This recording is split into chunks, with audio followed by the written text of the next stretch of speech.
বাংলায় লোকসভা ভোট হবে 7 দফায়। কমিশনের সিদ্ধান্ত নিয়ে সরব তৃণমূল। 7 দফায় সন্তুষ্ট বিজেপি। স্বাগত জানালো বাম কংগ্রেসও। তুঙ্গে তরজা।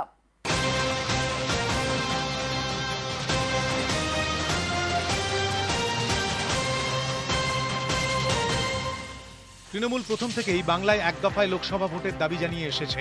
শনিবার নির্বাচন কমিশন 7 দফায় ভোট ঘোষণা করতেই সুর চড়ালো তৃণমূল।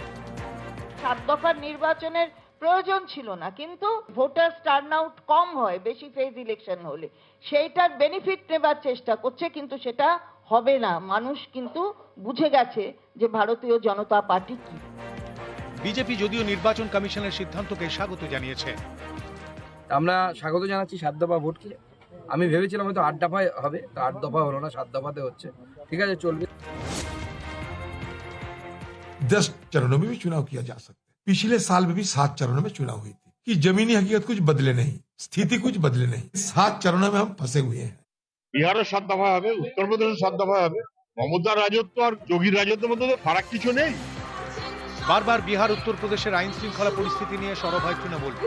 সেই বিহার উত্তরপ্রদেশের সঙ্গে বাংলাতেও 24-এ 7 দফায় ভোট। একে হাতিয়ার করেই তৃণমূল সরকারকে বিঁধেছে বঙ্গ বিজেপি। যে উত্তরপ্রদেশ এবং বিহারে গত 10 বছরে কোনো ভোট হিংসার ঘটনা নেই, সেই উত্তরপ্রদেশ বিহারেও আজকে 7 দফায় নির্বাচন হচ্ছে, এবং তার সঙ্গে সঙ্গে পশ্চিমবঙ্গ। বিহার উত্তরপ্রদেশ তাদের নির্দিষ্ট ভোট সংস্কৃতির অতীতে যা আমরা দেখেছি তার থেকে বেরিয়ে আসতে পেরেছে, কিন্তু আমরা পশ্চিমবঙ্গে সেই জায়গায় বেরোতে পারলাম না।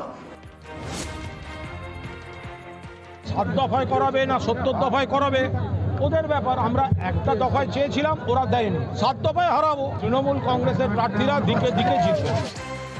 এবার রেকর্ড সংখ্যক কেন্দ্রীয় বাহিনী দিয়ে ভোট হচ্ছে বাংলায়। নজিরবিহীনভাবে ভোট ঘোষণার 15 দিন আগেই বাংলায় এসেছে বাহিনী। ভোট ঘোষণার দিন এই কেন্দ্রীয় বাহিনী নিয়েও তরজা জারি। গতবারও 7 দফায় ভোট হয়েছিল, তো এবারও 7 দফায় ভোট হচ্ছে।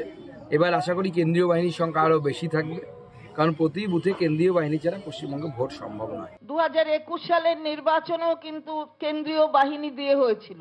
8 দফার নির্বাচন ছিল, 34 দিন ধরে নির্বাচন চলেছে। তাহলে তার ফল কি হলো? নিউজ 18 বাংলা।